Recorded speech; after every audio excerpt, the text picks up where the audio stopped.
Dubai में आज शाम को जब सिक्का उछला तो सिक्का गिरा हैदराबाद के पक्ष में।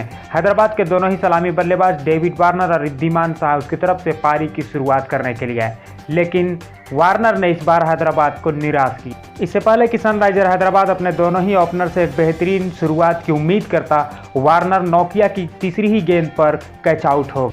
दोस्तों, आज के इस मैच में सनराइजर हैदराबाद की टॉप ओवर बुरी तरीके से फ्लॉप हो गई। कागिसो रबाडा ने हैदराबाद के टॉप ऑर्डर को पूरी तरीके से तहस नहस कर दिया, जिन्होंने अपनी पारी में 3 महत्वपूर्ण विकेट झटके। इससे पहले कि हैदराबाद की टीम वार्नर के झटके से उबर पाती, अभी क्रीज पर आए मनीष पांडे के साथ मिलकर रिद्धिमान साहा ने अपनी पारी को आगे बढ़ाना शुरू ही किया था कि कागिसो रबाडा की गेंद ने फिर से एक बार हरकत की और साहा कैच आउट हो गए। कुल मिलाकर उन्होंने 17 गेंदों का सामना किया और अपनी टीम के लिए 18 रन ही जुटा पाए, जिसमें उनके 2 चौके और 1 छक्का शामिल था। दोस्तों, धीरे धीरे हैदराबाद की पारी आगे बढ़ रही थी, लेकिन उसके लिए चिंता की बात यह थी कि उसके विकेट गिरना अभी बंद नहीं हो रहे थे। मनीष पांडे इसके बाद आउट हुए, फिर से एक बार कागिसो रबाडा की गेंद को समझ नहीं पाए और अपेक्षाकृत बहुत ही धीमी बल्लेबाजी की 16 गेंदों का सामना किया और 17 रन बनाए, जिसमें उनके मात्र 1 चौका शामिल था। हैदराबाद की टीम को अपने कप्तान केन विलियमसन से बहुत उम्मीदें थी, जिन्होंने फिर से एक बार डेविड वार्नर के साथ में अपने फैंस को काफ़ी निराश किया। केन विलियमसन की पारी बहुत ही स्लो थी, उन्होंने 26 गेंदों में मात्र 18 रन बनाए और सिर्फ उनके 1 बाउंड्री इसमें शामिल था। क्रीज पर खेलने के लिए आए अब्दुल समद ने कुछ हद तक हैदराबाद की पारी को संभालने की जरूर कोशिश की। एक के बाद एक रबाडा, नौर्जिया और अक्षर पटेल की गेंदों का अच्छे तरीके से अभी सामना शुरू कर ही रहे थे कि अब्दुल समद ने फिर से एक बार वहां पर मिस्टेक कर दिया रबाडा की उस गेंद को खेलने में, जिस गेंद ने उनके लिए एक परेशानी खड़ा कर दिया और इसी के साथ अब्दुल समद की पारी महज 28 रनों में सिमट गई। उन्होंने कुल मिलाकर 21 गेंदों का सामना किया, जिसमें 2 चौके और 1 छक्का शामिल था। तो दोस्तों, इस तरीके से रबाडा ने हैदराबाद के टॉप ऑर्डर के एक के बाद एक 3 विकेट झटक कर पूरी तरीके से उसके टॉप ऑर्डर की बैटिंग लाइनअप को चरमरा दिया। हालांकि बीच में जाधव भी कुछ खास नहीं कर पाए और बहुत ही जल्द वो मात्र 3 रनों के स्कोर पर पेविलियन लौट गए।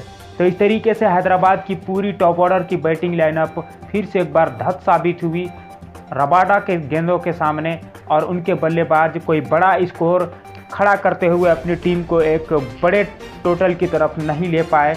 विशेषकर वार्नर और केन विलियमसन जैसे बल्लेबाजों से हैदराबाद की टीम को काफ़ी उम्मीदें थी, जो कि आज खरे नहीं उतर पाए। बहरहाल पारी को अब्दुल समद और जाधव के जाने के बाद होल्डर के साथ राशिद खान ने धीरे धीरे आगे ले जाने की कोशिश की, जब टीम का स्कोर 90 रन था। राशिद खान ने 19 गेंदों का सामना करते हुए 22 रन बनाए और अंततः वह रन आउट हो गए पारी के 18वें ओवर में। होल्डर ने कुछ खास नहीं किया, न गेंदबाजी में और ना ही बल्लेबाजी में।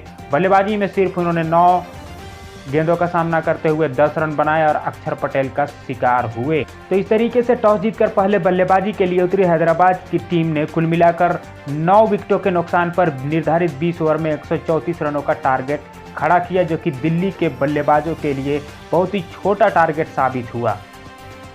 दोस्तों, दूसरी पारी में जब दिल्ली बल्लेबाजी के लिए उतरी तो उसके दोनों ही सलामी बल्लेबाज पृथ्वी शॉ और शिखर धवन क्रीज पर आए थे। पृथ्वी शॉ खलील का शिकार हुए, उन्होंने 8 गेंदों का सामना करते हुए 11 रन बनाए और उनसे जो एक अच्छी शुरुआत की उम्मीद थी दिल्ली कैपिटल को, वो नहीं दिला पाए और फ्लॉप होते हुए पेविलियन में चले गए। खलील अहमद का शिकार बने। तो इस तरीके से पहला विकेट जब गिरा दिल्ली कैपिटल का तो उनका स्कोर था 20 रन। खलील अहमद के द्वारा लिए गए इस विकेट के बाद हैदराबाद के लिए उम्मीदें जगने शुरू हो गई थी, लेकिन अगले बैट्समैन के रूप में आए श्रेयस अय्यर, जो कि इंजरी के बाद रिकवरी कर रहे थे और उन्होंने पूरी तरीके से सनराइजर हैदराबाद की उम्मीदों पर पानी फेर दिया।